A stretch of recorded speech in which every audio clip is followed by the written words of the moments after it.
a bunch that I'm debating. Sweet. We are live. Welcome. Got Modi here. Surprise to some, but hopefully a pleasant surprise for most. We are going to be looking at the weird ass slate because of weird things going on with injuries and whatnot. But how are you doing today, man, as we get into it? I don't know how pleasant of a surprise this is to some people who have been tailing me for the past 4 days. It's like, the beginning of the year was rough, and then I had a stretch where I was green in 5 of 6. I was feeling good. The one day that was red was like less than a unit.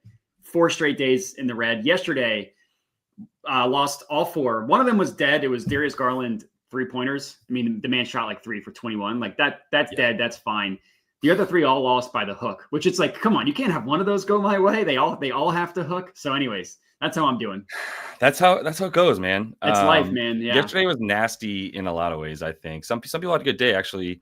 In the Discord, there were some people that were firing and red hot, but I went 2 and 3, ended up losing a unit. So still up on the season, but we're going to be going through this stuff together. I know Modi's got some plays in. I've got some too, but still want to make sure that you guys are jumping in the comments, bringing you bets so we can go over that stuff.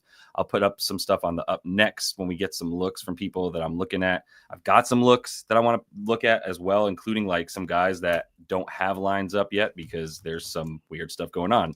So it's not just like, oh, I'm not getting this guy's props because he's questionable. I'm not even getting his backups props, right? Stuff like that. So books are terrified. Yeah. They should be, to be honest. One name I'll throw out there is Ty Jerome. But let me start sharing my screen and go over some stuff. Maybe you can kick us off with a bet that you're looking at while I go through these comments and see what people got. Yeah, sure. So I'll just go in order of lowest odds to highest. And these odds haven't changed a ton for better or for worse over the course of the day, which is good. Number 1, I took Sengun over 22.5 points, Alperen Sengun. It was last at plus 100 last I checked when I was on Kyle's show. So I guess I haven't checked it now, but I know you're about to pull your screen up so we can see if it's still at plus 100. Yeah. I mean, you'll look at the Sengun, right? Sengun, yeah, props madness. And like Jalen Green obviously kind of matters, but like the similar points, I mean, that's Bam just doing it twice. So like that's a little bit different. So I got 22.5 at plus 100. Looks like you actually might be able to get a better price for the points, huh? Yeah, let me see. How long ago? Yeah, you put that out you got that this morning? Well, no, yeah, I put out this morning, but when I was on Kyle's show, it was still at plus 100. Got you. Let's see. Yeah, all right. So that moved plus 120 now. Caesars has it even money 22.5. Plus 120 now. So that definitely moved. I'm guessing that's because of Jalen Green. I'm guessing the books are pricing it like he's in. But his hit rate on the year isn't great, but I like the fact, like in good matchups, especially the 2 against the Pistons and the Wizards, back-to-back games, he scored 27. Missed it in 4 straight. That's fine.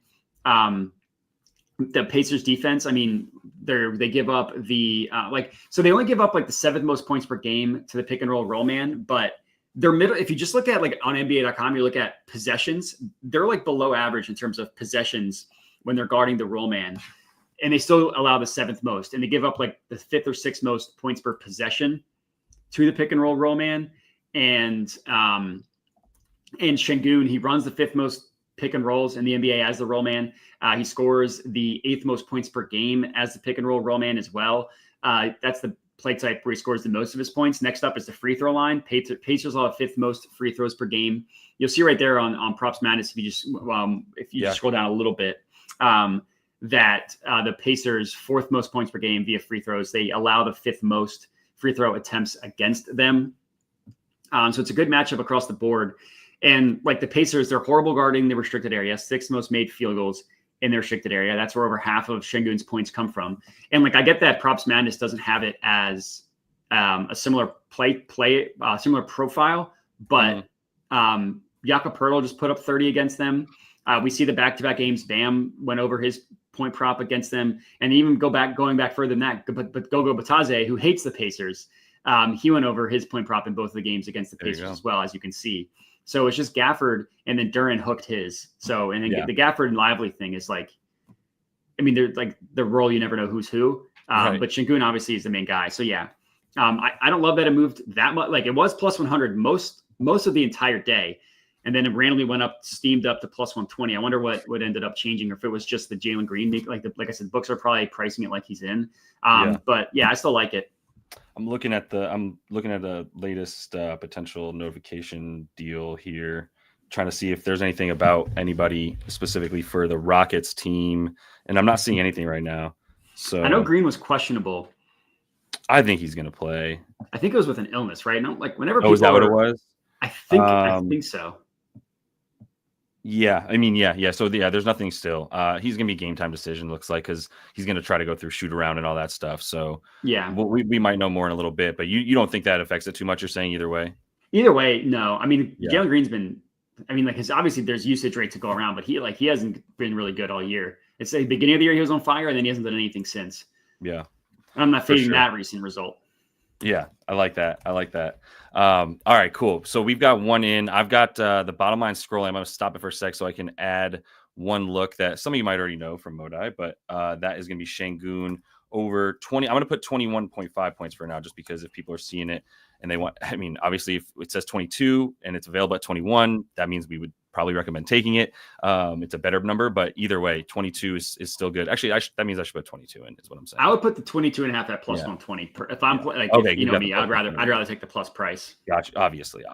Yeah, I know who I'm dealing with here. Yeah, I mean, I've gotten hooked a million times this year, but I'm still sticking with it. Once that goes your way, then all those plus monies, it'll even out. You'll be in a good place. All right. Well, we've got a lot of looks from some people, so I'm going to interrupt us to take a look at a couple of these. Not sure what that's doing. Sengun points is on the bottom line now. Scrolling, you'll find the plays that we go through there.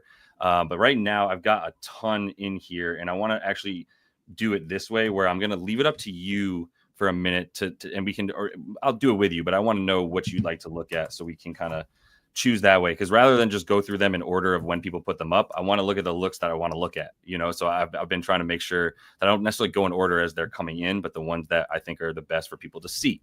So we've got a lot here. We've got Harden PRA, Mobley on a double-double. I just wrote Jared Allen because it's everything for him as well. Franz on the PRA. Donnie assists. I'll just get into it now and say, yes, I like Donnie Marshall. Jeez, I missed Donnie Marshall. Donyell Marshall. That is a pull. This is the shit floating around in my head is random names like Donyell Marshall just come out in my subconscious. Not the stuff that I would probably be helpful for me to remember, like all the things my wife wants me to remember. But I'll just do this real quick. Keep it very simple. I just wanted to see earlier on StatMuse what was Donovan Mitchell like with and without Darius Garland last 2 seasons. So Darius Garland last 2 seasons. And what stood out to me, obviously, the points go up by about 4 per game. He's shooting more this year anyway. Last year, he was at about 5 assists per game. That went up to 7.1. Right now, he's at 4 assists per game. I still like that to go up to about 7, and it was 4.5. So I like that number if you guys want to take it. But for Donnie Mitchell assists, that's what I would just do that. Oh, wow. I knew there was something from Daft in there. As soon as I saw the smirk on your face, I was like, only one man can say some nasty ass shit enough to make us both laugh like that. What's good, Daft? We're here to steal your plays too, so feel free to throw those in the comments. If they're good, I'll pretend they're my own. Yeah, exactly. That's what he's doing. So why shouldn't we do it? No, I'm just kidding. The Donnie Mitchell look here. If you want to go for the points, fine. The reason I felt better about the assists is because I don't know if you guys have heard of, I'm going to say his name wrong, but like Karlova Matovic. He's a guy that you might actually see on a basketball floor tonight for the New Orleans Pelicans because they have nobody else. I know I'm saying that wrong, but they have like 9 healthy people. So not even going to their injury report, especially if Carlo, obviously I butchered it. Carlo Matkovic might make an appearance for the Pellies. I'm using this to say, why would Donovan Mitchell even risk injury of any kind by like jumping in the lane if he can avoid it? So I think a lot of assists are the better play. I'm not worried about like a weird random, these guys are playing for their careers, so they're going to come out and play really well against the starters who aren't going to care. There's also not very like Jared Allen, Evan Mobley, Donnie Mitchell. Yeah.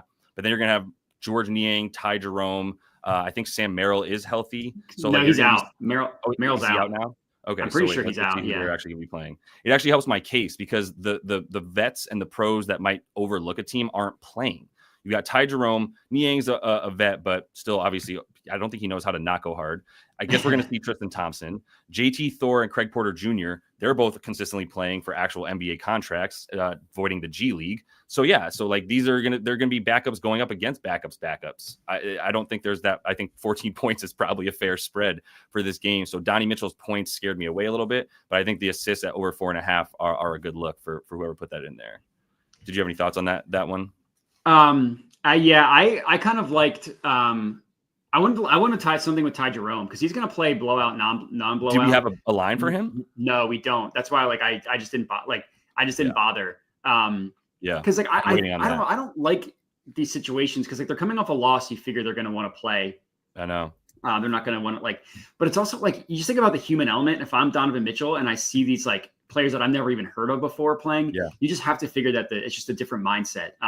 Some guys are psycho enough, like Kevin Garnett. He doesn't care if he's playing peewees. He's playing like 5-year-olds. His effort won't change, but it's not the same necessarily with all these guys.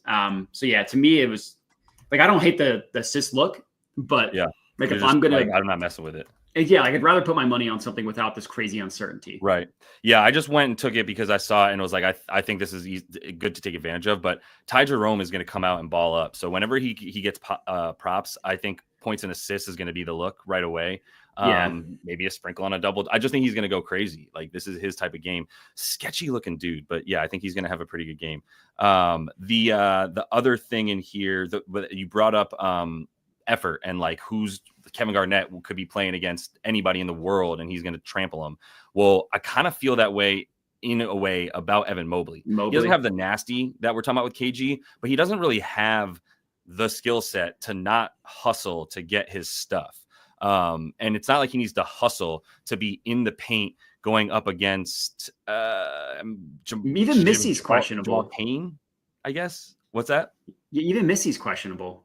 Right. Exactly. Yeah, it's crazy. If Missy's not questionable, if he plays, then that'll be the matchup with Allen, and then you have JRE with up against Mobley. I'm gonna take Mobley to feast on that one. I do like his points. I'll just give this out too because I put together a little SGP that I gave out, and I'm a little bit more scared of it the more that I think about Ty Jerome being out there. But I took Donnie's props because at 4.5 at one point it was really juiced down. I parlayed his 5+ assists with Mobley 15+ points, and his prop is at 17.5. Which I thought would go up, and it is actually not really going up at all. It's sticking around 17.5, which is fine. But that's also in part probably because you're going to sit him when there's the blowout at that point, which I think is imminent here.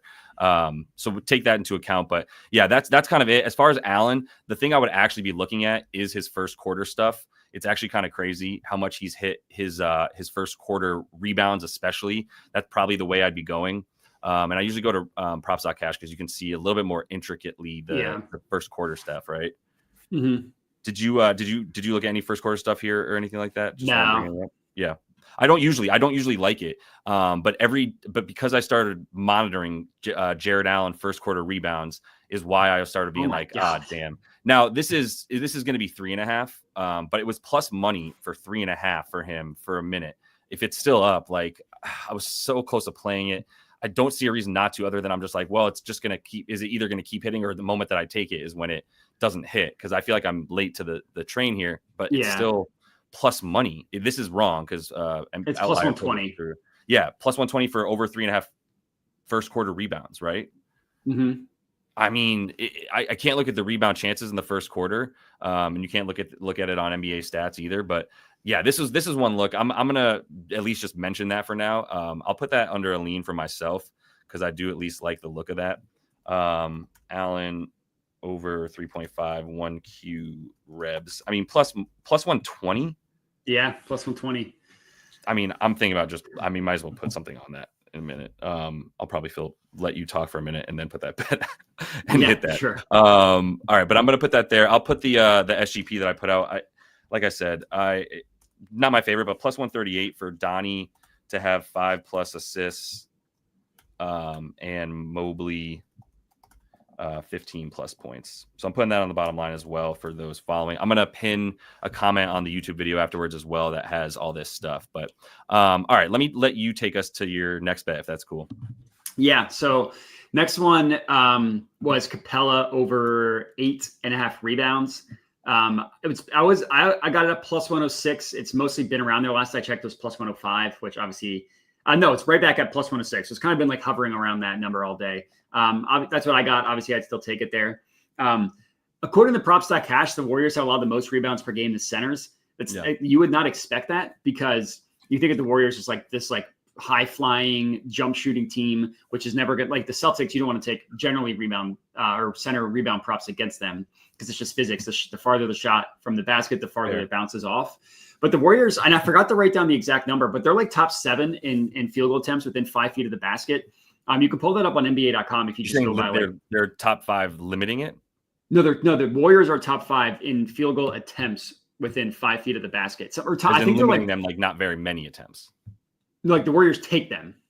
Oh, you're saying on offense, the Warriors. Yeah. I'm sorry. My bad. They are taking a top 5 amount of field goals inside of 5 feet. I think it's like top 7. I forgot to write it down this morning. If you just look at like shooting. Yeah.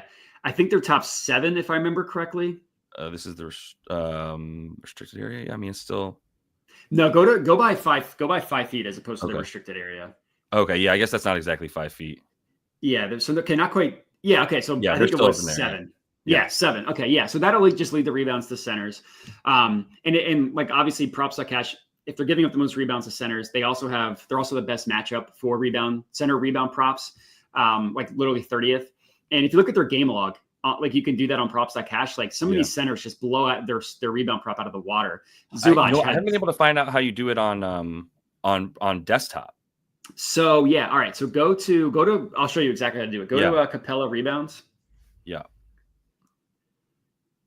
And then scroll down or like move your mouse down a little bit. You see like odds, alt odds, up. You went past it. Oh, I see what you're saying right here. Yeah, odds versus Golden State.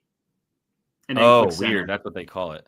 Yeah, it is. It's very confusingly worded. Yeah, but there's a lot of green there. Zubac 17. Even like both centers on the Grizzlies, Brandon Clark, Zach Edey hit it. Yeah. Gafford hooked, Lively hit. Chet, that was a game he got hurt, so that doesn't count. Jared Allen hit. Luke Cornett. He had 4 in the first quarter, by the way, so that tells you something. In the first 5 minutes, Chet had 4 rebounds. Because that's when he got hurt. Yeah. Yeah. And then you just go down the board and like again the Wizards, both centers cashed it. So even if it's like a Onyeka Okongwu and a Clint Capela game, that's fine. Yeah. And I like the fact that like if you're a hit rate guy, you're not going to bet it because he's gone over I think in 8 of 15 games, like barely over 50%. Mm-hmm. But if you look at the last 5, he's done it in 5 of the last 6 games, and there's nothing fluky about his like rebound chances to rebounds. Like he's averaging 17.7 rebound chances per game in the last 6 games, and that puts him like if you just look at guys with similar rebound chances, they're all the same within rebounds. So there's like nothing outlier there. And like you take this with a grain of salt because different players, but if you just look at his head-to-head versus Golden State.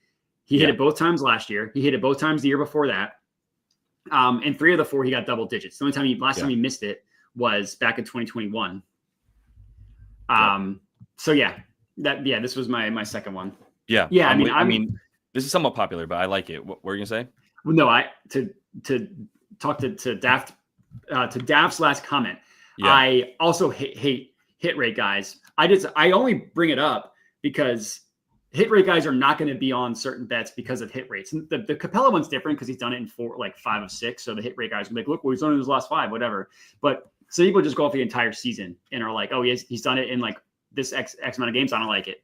Yeah.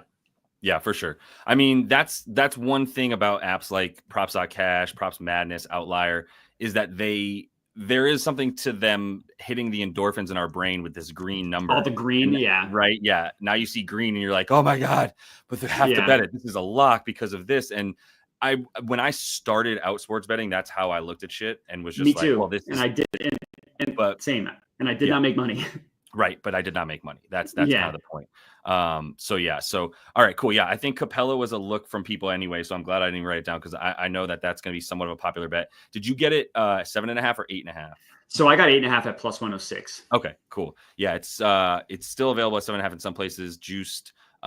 Juiced to the gills. Yeah, so not really worth it at the 7.5, but you can get 8.5 for him. I have zero qualms with that. I like the head-to-head, the history here.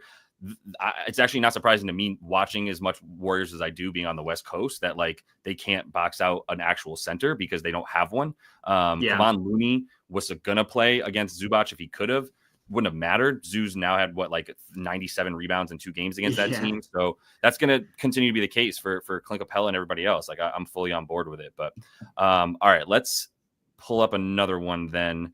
And we're on the alert here for Ty Jerome props. If anybody sees those come up, those will come up at what? Like this game starts at 7:30, so they'll come up at like 7:15. Yeah, they're going to be super lame about it. Yeah. So we'll have to scramble, whatever. All right, I'm going to put Capela on the bottom line. Of anything that you see there on those bets, can you choose one that you think sounds interesting to you? Well, yeah. So I mentioned that I have a couple leans. The Kobe White one by I think a lot of people have asked about him, but just the most recent one, Kobe White. I mean, his points, this is obviously heavily correlated. I was looking at his threes as opposed to his points. It's just like a matchup play against the Bucks. It's like the last time he played them, I think he had 7, which like that's obviously not going to happen again. But he's been shooting a ton. Kobe White has. I like the fact that he can pull up or he can do it off the catch. So you're not just relying on him running pick and rolls. But if you just look at his like shot profile, I mean, over 50% of his shots are coming from above the break. The Bucks defense, they're not bad if you just look at like raw above the break. I mean, 22nd isn't good, but you wouldn't think that it's amazing. It's all from pull-ups. Like they don't really allow a ton of catch and shoot stuff. So if you look at their pull-up numbers, they're higher. Not as high as they were last year, like in terms of relative to the league. It's like the same thing with the Celtics. Like if you look at the actual number of pull-up attempts that they allow, it's relatively close to what it was last year, but just because teams are shooting so much more, do pull up 3-pointers specifically. Okay, got you. Because they're still up there. They're still allowing like their third most 3-point attempts off the pull up. Yeah. So there you go. Yeah, I think I was thinking about the Celtics, but yeah. I'm pulling up players for a second to see what you were saying as well. That's his numbers aren't crazy. No, I just want to kind of see who's doing it for them either way. Yeah, it's him and Levine. Yeah, that's the thing I hate about this too is like I have to decide between 2 players that are super similar, which one's going to do the thing in this game. I hate that, to be honest. It's why I don't like Donnie Mitchell and Darius Garland when I can avoid it. But obviously it's gonna be 2 of them. This is 3-point attempt pull-ups too. Like both of them, 4.3, 3.3. This is what I'm saying. Is there a bit more catch and shoot for Kobe White? Do you happen to know? Yeah. There is more catch and shoot for him. Yeah. See, Levine, go ahead. No, it's like Levine's not. Like he's way more for White. He's because if Levine's not involved in a play, then he's uninvolved. He's just standing there. Play. Yeah. Then he's just standing in the corner. I hate that so much. Yeah. And Kobe White's still moving and actually trying to like not only empower his offense, but the whole offense by getting other people involved. I hate it. Oh yeah, you can't do the by team. You could do if you do advanced filter, you can do by team. Oh, gotcha. Oh, okay. You just have to do it by it's weird and it's stupid, but yeah. And we're talking about the Chicago Bulls. Yeah, sometimes it's just in different places. What are you gonna do? This is the catch and shoot. I'll just do 3 for a second. Yeah, see, this is why I took Fred VanVleet the other night instead of Jalen Green. They both cashed against the Bucks. Yeah. But I was looking at the same type of stuff, and I liked the shorter guy who I knew Dame was going to be guarding as opposed to Zach LaVine. That's also part of it, down to, right? Yeah, so that's how I'm differentiating between these two in this particular context. This is getting down into the nitty freaking gritty. But at the same time, like, Dame is an absolute, like, just bull mass, like, Ole, just like go please do whatever you want. I like his fake hedge when sometimes like an open shooter will be like 10 feet away from him and he'll like go like this, like his arm at 10 feet away from the player is gonna like it's the classic Carmelo Anthony. He used to do that all the time. Yeah, which I love. Like you're playing defense, but precisely come up and like look really intense, and then the dude just runs right around you because you're not actually good at defense. Dame Lillard. Now we're starting to see maybe why Portland couldn't get past the conference semifinals. They got to the conference finals one year and they got blasted. Yeah, they got there once and they got swept, right? Yeah. They got blasted, yeah. I was at all of those games because I was covering them. That was fun. It wasn't. Let's see. So for Kobe White, then the play would be potentially the threes over that's what I like. Yeah. This is one of the ones that I haven't bet, but I liked. Yeah. I'm like, I don't know how you feel about this, but like I'm like galaxy braining myself, debating like, do I just stick with like the 3 that I gave out this morning, or do I give out more? Because then you like the volume is always for me is always scary. Yeah. So I don't know if you have like a limit on this how is much. what I tell the people in the VIP Discord. For me is like, look, like I actually prefer people who are just in for the long haul. Like if you're gonna come in and you're like, oh, you had a bad week, I'm out, you suck. I'm not here being like I care about the player. I'm looking at numbers and math and going, over time this is gonna pan out. For someone like you, not that you asked, I think volume is a great play. You have EV plays plus EV plays. The more you have, the more you're going to win over time. Yeah, that's true. So for someone that's going to play plus money bangers over, a minus 140 for 1.4 units, which is like, do you, if you're doing that, fine, like 1.4 units to win back one because you feel that confidence, high implied probability, whatever. But you make money. Yeah. Make money. And that's the other way to do it, is the way you do it. And I like the idea of volume for that purpose. And I feel like we have a really strong group of people in the VIP right now that like understand that a night or 3 or 4 is not what we're here to do. We're here on like April 15th or 16th when the playoffs start. Like we're up to like dozens of units. That's what we're looking for. Yeah. So for you, you're basically like, if I like it, I like it. And it doesn't matter if I already have 4 more. Yeah. That's probably how it should. Honestly, that's probably how it should be. But I just get a little trigger happy. But the key there is I have like a sheet of leans for the whole day. So I'm tracking these plays throughout the day going like, all right, I know I have a plan. If this moves, then that. If this guy's out, then this. And then when 5 o'clock comes around, I'm not scrambling as much as I'm just, okay, what's the plan say? And then like stick to it. But either way, for Kobe White, the threes, I'm probably going to have to waffle about this even more, but the fact that I'm waffling on it so much, I'm not going to be that mad if I don't play something there and it hits, to be honest. Looking at that game a bit more. So let's move on from Kobe White. Do you want to give out one more play before? So the other play that I had, and I'm not being rude, I'm literally I'm going to send out the Kobe. I don't care if you're texting.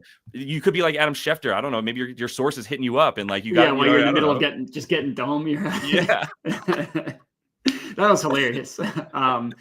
But no, I am going to, if people are watching this that are in my dub club, I am going to send it out.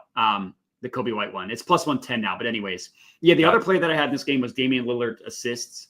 I mean, this Bull point guard assist. It's like it's a dream matchup. Right. They have the worst defensive net rating in the NBA in the last 10 games. They play at the fastest pace in the NBA in the last 10 games. They allow the most assists per game to point guards. They're the best matchup for point guard assist props.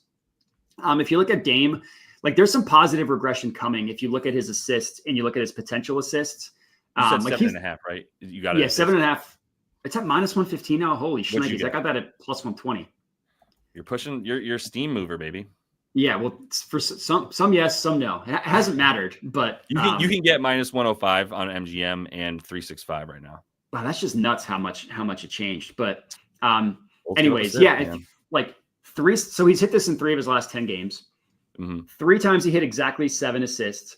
He's also had 2 separate games this year where he had 16 potential assists and did not get to 8 actual assists. Mm-hmm. So like I said, I know that like part of that is shooting and who you're passing it to, but I do think that there's some, and you're looking at rebounds, by the way. My bad. Oh, am I? No, my bad. I was looking. Oh, right. On the other one, but on the other one, get up over here. Yeah. So I just think that there's some positive regression coming from his assists perspective. And also, if you just highlight that game against the Bulls, he had 19 potential assists.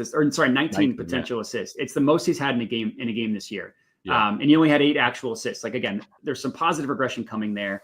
If I was in the middle of a run, I would take him 10 plus without a doubt. I just need to see one go through the hoop. So I'm taking over 7.5, but a bolder Matt who had a couple hooks go the other way is taking this 10 plus. Which just makes me like almost just in shock more for the people who have like 4 straight losing weeks and then they get on the camera and smile like we're today, whatever, just like not even talk about it or like acknowledge it. I'm like, does this not impact you at all? Like you just not care. It makes me way more mad than it should. Not mad as in like I'm gonna hurt people, but I'm like sitting there like just stewing like this is bullshit. I know. Especially when it's like hooks and things at the end, but that's the point too, is like, let's say you didn't hit Dame Lillard assists yesterday or 2 days ago against the Celtics or whatever. It's like, well, this is a better matchup. This is a beatable number. I don't care. It's not impacting the bet right now. What happened? Right. Yeah. So as long as that's the case, then just keep going. I dig it. I have nothing to add. I think it makes total sense. And I'm with it. So I believe there was a look for Lillard on some other stuff, 25.5 alongside the assists, a little bit high. Both these teams playing super fast. Obviously, as we know, Bulls included, the fastest team in the league. So like, no shade on anybody taking overs. Giannis is at ridiculous numbers now, 32.5. I don't love. I know he scored 38 in the other one. It's just not a number I'm going to beat and play. I was going to say, if I'm playing a point prop, it's Giannis. Even at even at 32.5, I'm like, instead of Dame, I would take Giannis points. Right. But agreed. Yeah. Like this wasn't the game where he went ballistic from 3. That was maybe the Celtics game. One of them he went 2 of 8. Oh, it was the C's when they lost the Cavs twice in a row. 10 of the first 15. one he was like 7 for 10 in the first quarter, half or something. Yeah. So yeah, I'm with it. If you want Dame, I mean, he's gonna have to hit a lot of threes. Oh, I thought it'd be 4.5. It's only 3, so that's good. He's a free throw merchant too, but I'm not trying to really mess with those points props right now. So I'm good on that. But let me see. I'm gonna update this a bit. That was the last one that you had to throw out, right? So those are the 3 official ones I gave out on my own YouTube channel. I'm now adding Kobe White. Oh, sorry. While we're on this game, I meant to mention this earlier. Vooch 3-pointers. Oh yeah, that's on my list as well. Okay, all right. So then you can talk about it. But yeah, I mean, what? It was minus 105. It was minus. I should have hit it at minus 105, but I didn't have. I wanted to wait until we talked about it because I needed like a hype man. But yeah, I would have hyped. I honestly, this was 115 when I looked at it, but that was last night. Is the last time I really looked at it.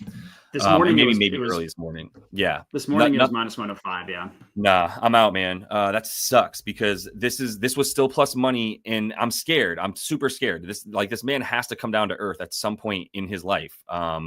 The points too, like it's got to come down to a reasonable place. But until then, and like against Brook Lopez's drop defense, there's a reason that centers are getting threes against this team at the rate they are. Like I was even talking about it earlier today. Like there was even a moment in time last year with Adrian Griffin as the head coach of the Bucks, where he was like, all right, we're not going to play this drop defense anymore. And Brook Lopez, like 3 games into the season, called a team meeting. It was like, no, we're going to go back to doing that. Yeah. So, and they did. And so they went right back to just giving up threes to centers, which is what they're doing this year as well. They're allowing the 14th most, I believe, threes to centers. But at the same time, like, fine, whatever. It's we know what this is. Vooch has hit this in 6 of 8 against this team. So yeah. I think you're on mute for some reason. Oh, I was typing. Oh, yeah. You're good. Sorry. Yeah, he hit 4 last time these 2 teams played. Yeah. So exactly. And he's averaging like I think 7 attempts against against the Bucks with Brook Lopez. Yeah. Right. That's what this came down to was so that. He just needs to go. Like you're right. His shooting. Sorry, I didn't mean to interrupt you. Go ahead. If his shooting will come down, but 2 of 7 is coming down. Right. You know what I mean? Like, but yeah. That's why I'm mad that I missed it and just didn't hit it right away. And I brought it up in the chat and VIP chat, and I didn't do anything with it. I've been looking. There's so much to track today. This was one that I lost in the fray, and at minus 130, I'm fucking pissed now because that was insane CLV, and it was worth it because, like, even if this got hit for the wrong reasons, because people are just hitting it because they see his numbers on the season, he's been a big topic of conversation on like Twitter. So people are like, Vooch this and Vooch that. Like he's being talked about. So I figured this would get hit because people would just do, but this is at 6 to 7 attempts for him. This is wonderful. But once you get down to minus 120, I'm like, this just isn't worth it for me. If this is the moment of regression, I would want to lose my bet on a plus 110, not on a minus 120 for him to do it. So if anybody watching this uses Fliff, it's still minus 105 on Fliff. Okay. Which I know is like a weird. I use it. I've had no issues with them, but minus 105 is really good. Yeah, play it on Flip if you have it. Another reminder to have as many freaking books as you can. Exactly. Yeah. All right. Yeah. I also kind of like Giddy assists, but just not enough to play it because this man can always just get pulled. This would be the prop, and it's minus 140 now. So whatever. Probably other people liked it as well. I'm not mad about missing this one. But I think 5.5 is still a very beatable number for him at 6.5 on the season. 11 potentials against this team and 9 in the last one. And I consider him the point guard. If you look at the touches and like how they're playing, he is the point guard. It's just that they have 2 on-ball guards that love to just score without getting assisted as well. And the pull-ups from Kobe White and him. But either way, yeah, I'm going to pass on it. But I think he's just as likely to get assists as Dame is on the other side of the ball. I think they're both going to dime up today. So yeah. All right, cool. Yeah. So I'm good to hear that. While I'm updating this, anything stick out at you with, I guess we should look at Brandon Boston, but what stands out to you there? I mean, Brandon Boston, if you're going to play anybody, last I checked, Right. there was no Yeah, I didn't see books. so. There's nothing on him. Couple nasty boys that I was in on. Sorry, one, my bad. I got to interrupt because I totally forgot that Cody brought up in the chat that he wanted to look up Giannis RA. Oh. So we're on that game. Oh, yeah, go for it. I think it's 18.5. Yeah, I just wanted to make sure I saw this one because I saw him put it in the chat and I had it listed up here for a minute. It does not stand out to me in any way. It's so freaking high that I don't necessarily want to do it. I think there was some good head-to-head numbers for him against them, but 18.5 is dumb high. This number is probably fair. There's really not anything to give me an edge in terms of rebounds or assists for him. Pat Williams is out, and this team already is bad against power forwards because fucking Pat Williams is bad, if we're being honest. So it makes sense. But yeah, I guess now he'll be going up. He'll get a Julian Phillips matchup. Long rangey guy. He's going to get pummeled for sure. But either way, it's just that's too high of a number for me to look at, to be honest, bro. So I'm kind of good on that. I'm gonna assume you don't have much on the RA for him. Cool. No, it would be points. Yeah. Yeah. So which one's tickling your fancy with any of the things I got there? Sorry, you mean any ones on the bottom? Mm-hmm. The one that I looked at was Harden. I looked at points because Norm. Exactly. No Norm. His usage rate's like 39% when Norman Powell's off the floor, which is crazy. The Magic have they're a good defense and they have a good guard defense. But they can be had from the perimeter. Like a lot of their numbers are suppressed because they play at such a slow pace, but they're tied with the Knicks in the last 10 games in frequency of shots that are pull-up 3-point attempts. Admittedly, a lot of that number is LaMelo Ball, who's like a different area. He's a cheat code. He doesn't count. Right. A lot of that comes from him, but Harden pulls up twice, right? Say that again.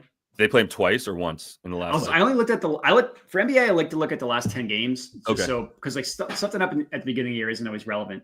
But if you just look at frequency of pull-ups in the last 10, they're tied with the Knicks. The Magic are for most that they've given up from three.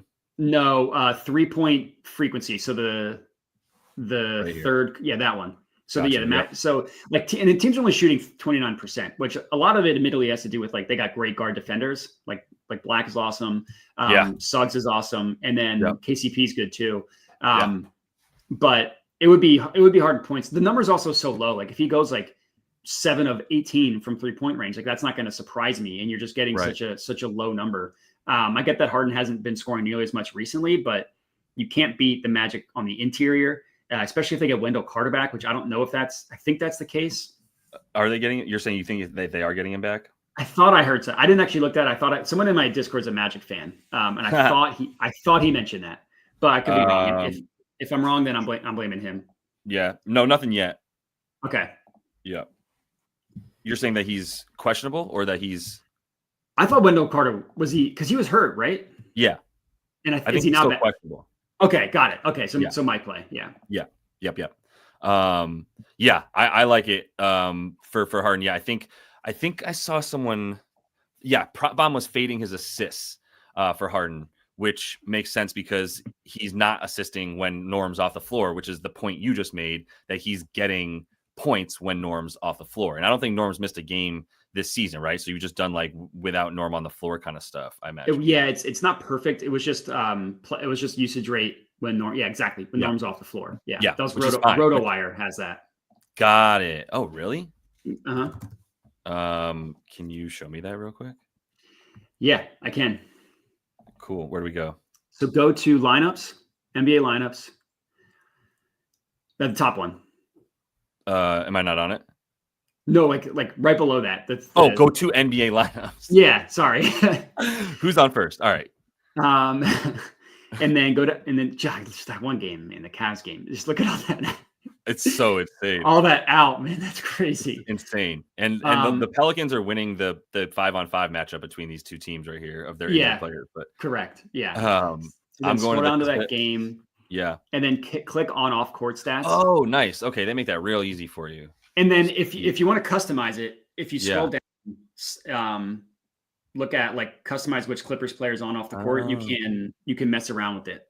Okay, cool. And you can look at per player 36. on court. Yeah. Yeah. I'm gonna I just want to see real quick. So if I put Harden in here, Add that, and then player off court is Storm and Norman. Where are you at, Norm? Yeah, they have players from like 2 years ago on the team. Crazy. That's awesome, actually. Okay, then I just have view stats, and it brings it up right here. Yeah, usage rate 39%. Sick. And if you scroll down, you can look at like how much more does he score per 36 minutes. I love that. Yeah, so that's it's 10 great. more points, and his usage rate's 12% higher. Wow, I wonder if StatMuse is ever going to be able to pull this through adequately, and then we can just use StatMuse for it. But yeah, that's crazy. Okay, dope. First of all, thank you. Second of all, love that look, and I think the points are a good look for him. So you've been waffling on the points for him? Yeah, because the Magic are, because they're like a good defense, and I mean that's a lot of red, which normally doesn't scare me. In the play type, you mean? Or you mean his recent? No, I mean his recent. Yeah, the play type is not. He's been playing like dog shit. Yeah, the play type is not bad. Yeah. And I also saw, like, I don't know if you know Dr. Profit, but he's good. I respect him. He's on his under, which also admittedly scared me. So I probably won't play this. I probably won't play this one, but I know, like, of the Harden plays, I definitely don't like his assists. I'm with Peanut Butter on that. Rebounds, I think, is fine. Sorry, you just called it Peanut Butter. Nice. I caught it. I caught it. There was a guy. Someone I used to work with, his nickname was like Party Boy Tom, because when he used to wear these like frat gear and stuff, or like he looked like a super frat bro. So, and his name is Tom. I don't know if you got that part. So we'd call him PBT, and then someone new at our company didn't realize why they called him that, so they thought it was Peanut Butter Tom. Love that. And we made the joke, like, why is his nickname Peanut Butter Tom? I was like, oh, it's a story about his dog. You don't want to know. It's a story about his dog from when he was in high school. His mom trust me, that's all I'll give you. It's bad weird. That sucks. That would be awful if that's why your name was Peanut Butter. They have Harden at 21.6 points in 34.5 minutes on Establish the Run. To be honest, man, I'm not trying to call you out, but I feel like the Matt of old would just be like, yo, Harden 25 plus for plus 185.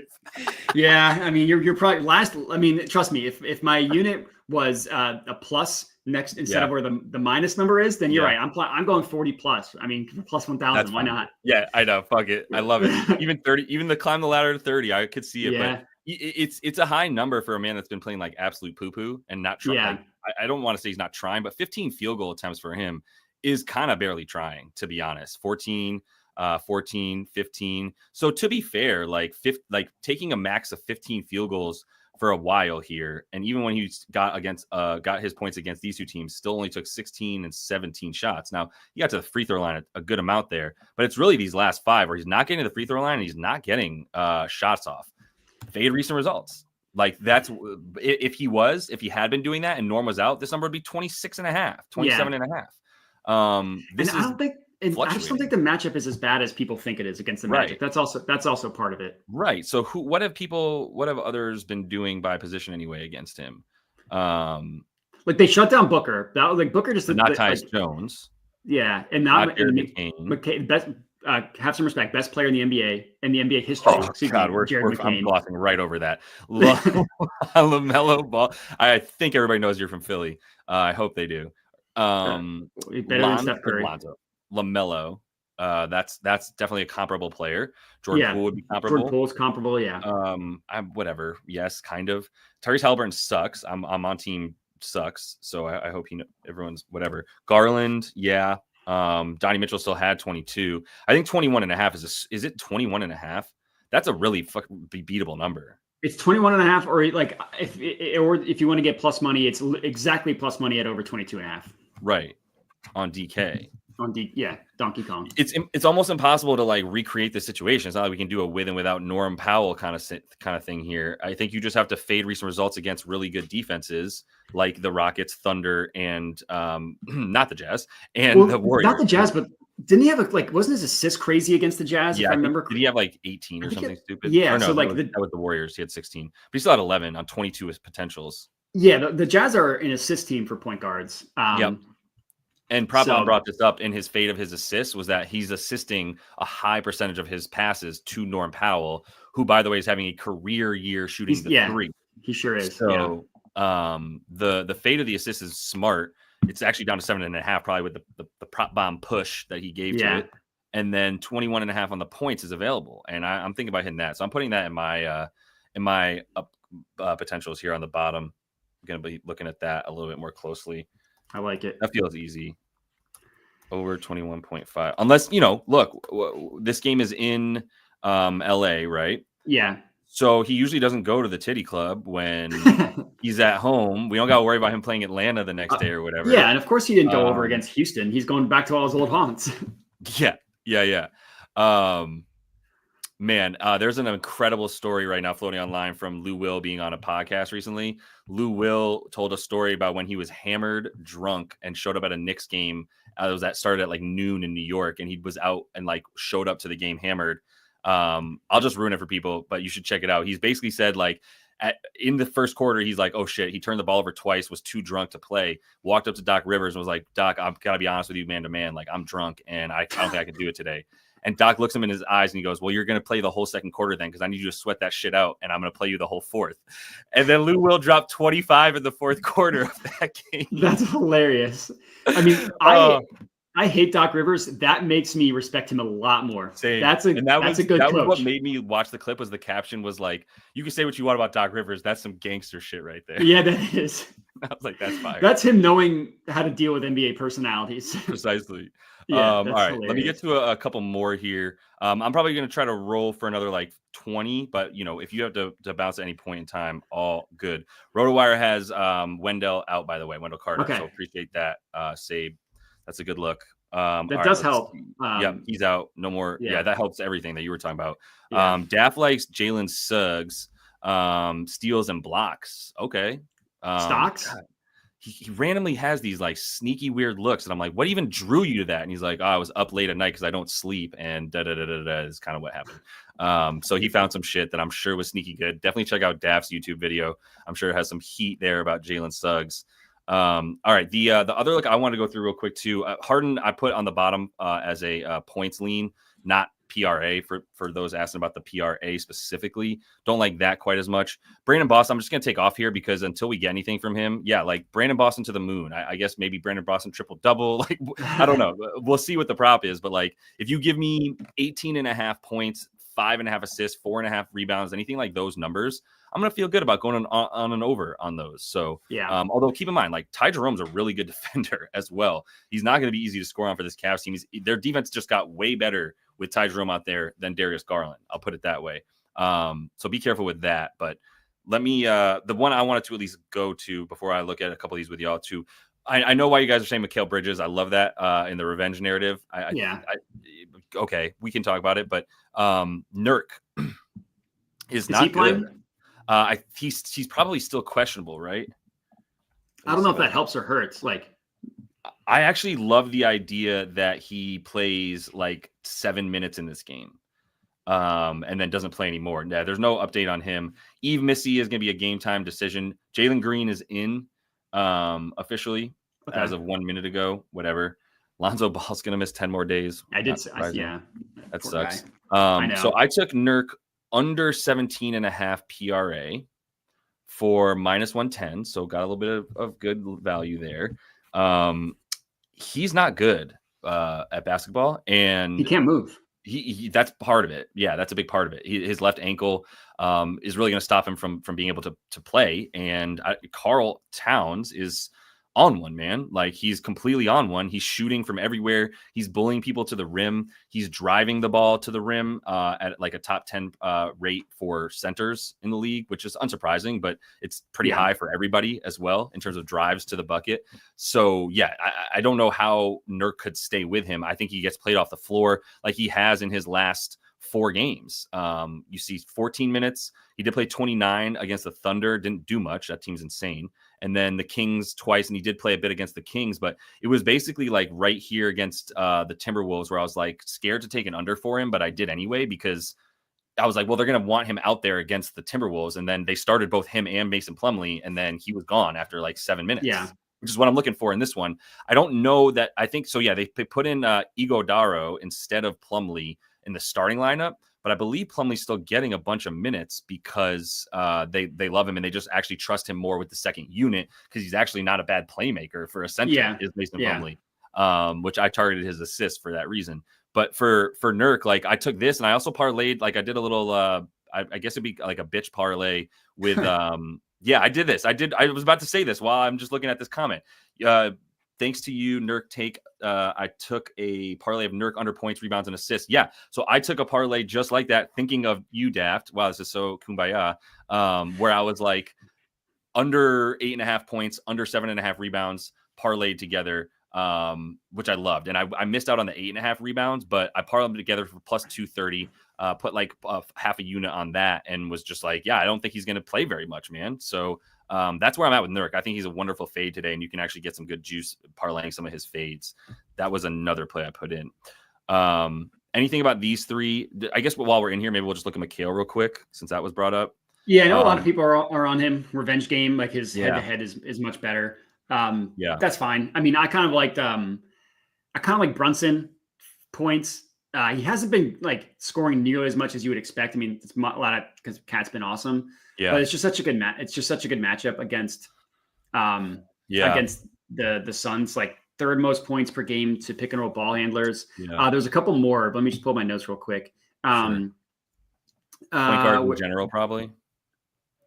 No, sorry. It was Devin Booker who I liked in that game. Sorry, not Jalen Brunson. I mean, Brunson's good too, but it was Booker who I had a bunch of notes on because the Knicks second most points per game to pick and roll ball. I mean, as good as Cat's been, he's still like talking about he's a turn like he can't play defense and he's driving Tibbs crazy.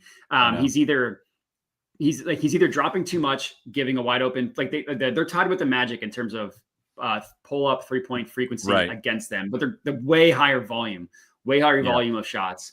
Right, because they're playing at a faster pace than the Magic. Exactly. Yeah. Second most points per game to the pick and roll ball handler. Again, I mentioned the frequency of shots, and they've also allowed for them. So Book's pulling up. Yeah, Book's not. He's not pulling up a ton. Like his scoring is down more than you would expect from Book. Especially what you would think with Durant and Beal out as much have they been out. But he is coming off of like a 44-point game. He scored 31 a couple games ago. And after getting just kind of like dicked on by the Magic, and like that was the second half of back-to-back off a gut-wrenching loss. So I didn't take his under, but I'm not surprised that he had a bad game. This is a much better game against the Knicks. Much better matchup against the Knicks. Yeah. That's crazy. The Knicks aren't good at defense right now. No, they're not. Yeah. What'd you say? I said the Suns just need a win. I know what. Well, I did give out my second side of the season. I played my second NBA side of the season, and it was the Knicks. The Knicks minus 4.5. I don't think they are, but I do think that he'll put a lot better effort than he did against the Magic. Yeah, no, for sure. And Book can score his points and they can win lose by 5. That's for damn sure. Yeah. I mean, to the point that you're making that they want to win, like they might not be able to, but they're gonna freaking try for sure because their season is slipping the hell away from them big time right now, and it looks bleak. So if Book's gonna just take it upon himself to go balls to the wall, I totally buy into that. So you took him for the over 20.5. It was 30. You're saying the lean. Yeah, I didn't bet it. It's not one of my leans. It was 30 plus at plus 100. Got you. Yo, what's up, Hips? He was talking about Brunson. That's Hips. Oh yeah, what's up, Hips? So you're saying the ETR projection that brought up Brunson, that he was going to go under what the prop was at, and so that actually dragged the number down to a pretty beatable place. Which in this against this defense, it's bad. And the other thing is, if there are going to be a few, and you can correct me if I'm wrong, Pips, but I mean, I'm watching a lot of Knicks games. There's going to be a few minutes because Miles McBride isn't out there that Cam Payne and Jalen Brunson are going to be out there together. So I like that. And then, interesting. And then Pips also played Book assists. He likes that because he's saying they're going to double team Book, which makes sense. So maybe the points wouldn't be the play; it'd be the assists. Yeah, that would be the better look in this one. I like that look all the time. Like I was doing that. I did that a couple times with Brandon Ingram in a good spot where I took over assists for him in a situation where I knew they were just going to force the ball out of his hands because he's the only player that you're scared of at all. It's another reason why I consider Tyus Jones points and have him as a spot start on my fantasy team for all those who care, which is nobody. But because of that, I think like Book's going to be finding him. He's been the beneficiary of that over the last 2 games, especially shooting over his pay grade anyway. 6 for 12 from the field, 7 for 17 against an imbalanced defense. That book causes that. That imbalance. So that all makes sense. I think Cat is still a good play. I mean, I think he's still going to just go to work against whichever of the centers that they try to bring in against him. No problem with that. For Bridges, no real thoughts. I'm gonna be honest, because between Bridges and OG, I'm just like, yeah, man. I mean, these guys are hit rate monsters right now. This number got real high for OG. If he gets up to like 17, 18 and a half, I'm always taking under on this man at that number. He's just a jump shooter. But yeah, there's nothing that like is helping me go, let me take them against this Suns defense. They're not that bad against the spot up. And so that's really what you're looking at for Mikal, is a guy who's taking 30% of his shots from the corners. Not even that many above the break, right? So that's the teams that you're looking for to kind of target Mikal. Is teams that just give up the stuff below the break, anywhere below the break. Because even like stepping on the twos, he's good. And if you have a good mid-range defense for whatever reason, then I'm off that. So Ben Matz is probably a little bit crazy. Love when Pips is in agreement with me, but yeah, if OG gets to 17 and a half, we storm the under. Let's see. Interesting. And so so he's saying that the Suns play defense similarly to the Pacers and the Bucks, which is just sort of like not help off of the shooters, and then you can get assists, not assists that way, but points that way. So the thing that worries me about Brunson is like all his pull-up numbers are down from last year. Like last year, he was among the highest in pick and roll ball handler. He's one of the highest in pull-ups. It's just not like he's not doing it. It's just not nearly as frequent as it was last year. Which like that's a lot to do with Cat. And while Cat's cooking, just might as well let him. Which is another reason to also look a little bit more deeply on like a Mikal Bridges. Like, okay, yeah, he went over twice against them last season at the same time. Like he was in a different team, different offense. It's just not apples to apples. You just can't use that and say he's going to do it again. So I don't know that I'm going to be. I think we missed the boat on anything for Benny Matz, because now that he's at 19 and a half, I mean, I'm like, I get it. Against this defense, though, I mean, to be honest, as I'm talking about it, he would still be a guy that I'd like to get points in this situation against a Rockets team that doesn't help off of other people. And he's playing mostly in ISO, right? Like sometimes he's a pick and roll ball handler, and the spot up is there, but I don't think he's worried about the spot up nearly as much. Like he's getting it on the wing and kind of going. Been watching him. It's just, is he going to get the shot attempts? Is this game going to go fast enough? Not a bad look. I don't know. Yeah. I haven't looked at him yet, but did you have any thoughts about Benny Matz off top? No, I didn't look at him, to be honest with you. So I don't have anything. That's where I'm at. I'm a little bit fried and need to fucking get some plays in too before these games start in like an hour. So I'm good to go for an hour and keep it moving. But yeah, anything else from you, my dude, before we roll? Yeah, the only other lean that I was debating, and I don't know if the odds got nuked or not, it was my guy Klingon. Oh yeah. Which Klingon is what, that Star Trek? It is Star Trek. Yeah. Yeah. So my boy Klingon, it was RA for him. It was over 8.5 at -115. This is another lean, another play that I have not bet yet. Still there, still -115. For the for RA, yeah. I got, so it's not a hit rate thing, but it's also because of no Ayton. So like you cannot look at this entire season. It can also look at his minutes. Like he's been playing really well. Those minutes are going up. He's not going to play the 31 like he played against the Timber Pups, of course, but probably closer to like 20, 25. Right. Is what I would guess, because I think the last two were without Ayton, if I remember correctly. Yeah, definitely. Just last two. And Ayton, he's either out or he's doubtful. But either way, like Ayton is doubtful, probably not going to play. Yeah. Yeah, and they've got Klingon at 23 in this one, so right where you're talking about between 20 and 25. Yeah. Yeah, there you go. But they have him at 9 of that number, so like over, but barely over. Yeah. This is just because of like the Thunder, man. Like they don't have a real center. Yeah. So, and if you go to like the crazy thing about the Thunder, if you just go to Klingon's shot profile, and they give up the fewest points per game to the pick and roll man, and then click it Anthony Simons for a second, just so I can prove a point. They also give up the fewest points per game to the pick and roll ball handler, which is crazy. What that means is it's spot up stuff. They give up the second most points via spot up. They're super aggressive when either the pick and roll ball handler has the ball, or when he kicks it out, or not kicks it out, when he dumps it off to the roll man in any capacity. That's why they give up, if you go to their opponent defense, a lot, like they give up a lot of stuff on the corners. At least on NBA.com, 22nd 18th isn't terrible. But if you look at it comes out to a good number overall. Yeah. Yeah, I was gonna say, if you look at it on NBA.com, then it shows you they're just super aggressive with like just blitzing. Blitzing probably isn't the way to phrase it, but doubling either the ball handler or the roll man. There you go, second most corner 3-point attempts, and it was the same thing last year. So I think like Klingen's a sneaky. He's not a schmuck. Like they're easing it in. He can play make a little bit like out of the high post, off of like off the roll. He's kind of like reminds you of Derek Lively a little bit. Like he's not, to me, like Gafford is just a dunk and scream guy. Like he's getting the ball and he's dunking it. Lively has some passing chops. Klingon, I think, has some passing chops. Yeah. The assists don't show that. That's just more watching him. Like his assists, like it's really nothing. It's like, I think one game he had 4. So like, there's nothing crazy there. I should interrupt you for a minute. Did Isaiah Hartenstein get ruled in? Oh, that I don't think so. Okay. Why? I thought I saw that. I know he was questionable. Oh, he still remains questionable. That came out 6 minutes ago. Okay, I thought he was more leaning towards likely to play, but he remains questionable for today. I don't think he'll play more than like 20 minutes. But I didn't even realize he was going to play in the first place. What's that? I didn't realize he was going to play in the first place. I know. Yeah, I only know because I happened to look at it and was like, wait, questionable? I didn't even know Hartenstein was worth a questionable tag. Yeah, I guess they really they moved that time frame up. And he's still going to be capped at like 20. So yeah, I wouldn't forget about it too much. But if you like this, so you don't mind adding the assist is the point though, because correct. The fact that they're forcing the ball out of the ball, whoever has the ball's hands until you get it to the corner, which is what they did last year too. They're just now have like 4 more good players to do it with, and no center.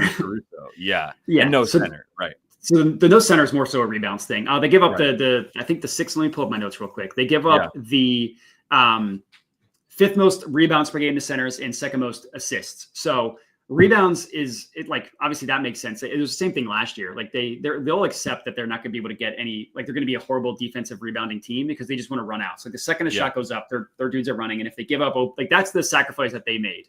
So like if you go back to the points in his shot type, I think they allow the most or the 2nd most points per game from putbacks. Yep. Because like that's just, like I said, that's a sacrifice. The worst rebounding team.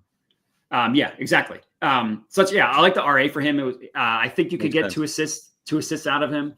And I think he probably should get 8 rebounds as well. So yeah, I mean, I'm happy to add the assists to your point. I mean, you really only need 1 at that point, right? It's 8.5. You just need 1. Yeah. So he just needs 1. It makes sense. I think it's a sneaky good look when you consider the sort of way that this team plays. I don't know how much Hartenstein's going to impact that. I don't think, like, maybe the boards, but Klingen's bigger than this man. Like, he's a big dude. He's a good rebounder for a reason. If he gets the 23 to 25 minutes, I do think he's good for the 8 boards for this squad. And Rob Will is still, I'm pretty sure, not playing. So I was considering, I've been waiting to see what's up with Shaedon Sharpe, because if Anthony Simons is ruled out, I believe he's still a game time decision. Yeah, I think that's right. Yeah. So if he is ruled out and this got up to like 21, I mean, this isn't a real line. It's still Ladbrokes. I say real line, but I can't play it. So that's what I mean. Like until there's a book out here putting it up and not over in Australia, like whatever. But if this came out at like 21.5 for Shaedon Sharpe against this defense, would be going under on that. If Anthony Simons is in and he's at 16.5, pretty low, couple threes, maybe scary, but I'd still be leaning to the under for this team. It's for the points that you made. Like if you're going to play above the break and try to just get all your shots up there, like you're cash. You're not getting anything that way. So yeah, I like that. And this defense is so crazy good, even without a center, which is wild. I know. One last thing one game that we haven't really looked at much, and I'm just going to go here real quick before we duck out, because I do like Buddy Hield, first of all, and I love Buddy Hield without D'Anthony Melton, which is what we're getting in this game. Yeah, I like Buddy Hield because Steve Kerr likes Buddy Hield, and I can't believe I'm saying this because I feel like Buddy Hield has always been this like, I'm trying to do it without Buddy Hield, but I'm trying to do it without D'Anthony Melton. That's what I was trying to do. Yeah. But he's playing in the 4th quarter. He's playing in crunch time. He is a dude that is coming off the bench mostly because they like him with the 2nd unit as someone that can actually run the offense out there in the 2nd unit. Like they prefer to start Podziemski and get him out there on the 2nd unit to be out there somewhat ball handling, but just shooting and scoring and doing it without needing other players around him to be that good. So because of that, I'm just like, as soon as D'Anthony Melton is out and I look at these numbers, and mostly what I look at is the minutes and go, oh, right, like the minutes stay above 28 in all of these. So anytime he's at 28 minutes, he's getting these points, right? And he didn't get it here with Melton out because this is a really tough matchup, to be honest. But we've also got Gary Payton Jr. out now as well. So there's even one fewer guard in the rotation. I do think Buddy Hield is a good look here. The thing that everybody wants to talk about is Steph Curry when he plays the Hawks. Right? I was just going to say that. I don't have the numbers. Someone in the comments has been mentioning Steph. I looked at Steph. I mean, the Hawks are horrible at guarding the above the break three. They're horrible catch and shoot. They're horrible pull up. They're just bad across the board. And Steph's kind of heating up a little bit. And yeah, he put up 60 against them last year. He consistently plays well against the Hawks. I don't know if he just hates Trae Young because he's like this. Like, you think this dude is like the next Steph? Like, absolutely not. Right. So yeah, I think we want to make it about that a little bit. I mean, 26.5 is a beatable number for Steph anyway. It's high. And I might just go to 30. And this probably is going to be, I mean, it's what, 240 is the total at this point. So it's probably going to be a pretty high number. I still haven't bet on Buddy, and I'm going to bet on one of the two of them. I'm going to tell you right now, like, this Hawks defense is that bad.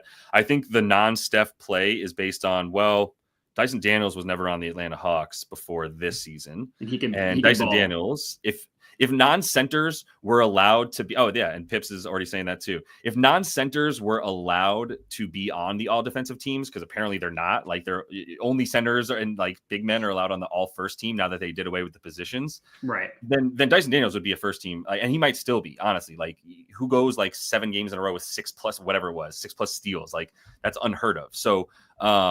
So yeah, if Dyson Daniels wasn't out there, Steph Curry, great.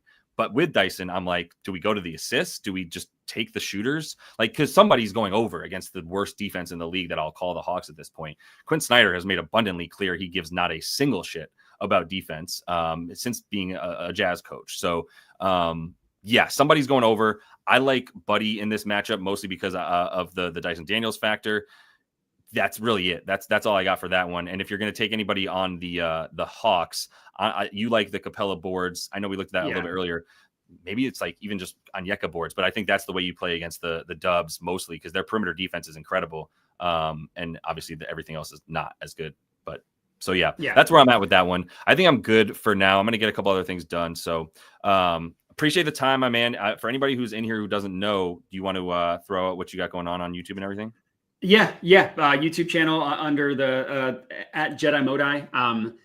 NFL is doing really well. I mean, week 11 notwithstanding. So the money we lose on NBA, we're making back in the NFL. That's kind of how things have been going. Hopefully that turns around a little bit and we're not losing money on NBA anymore. But follow me on Twitter at Jedi Modi. Blue Sky as well. I'm a Blue Sky guy now because I mean the less I can spend on Twitter, the better. There's a lot less porn bots on Blue Sky, which makes things less interesting, but that's true. A little bit more real.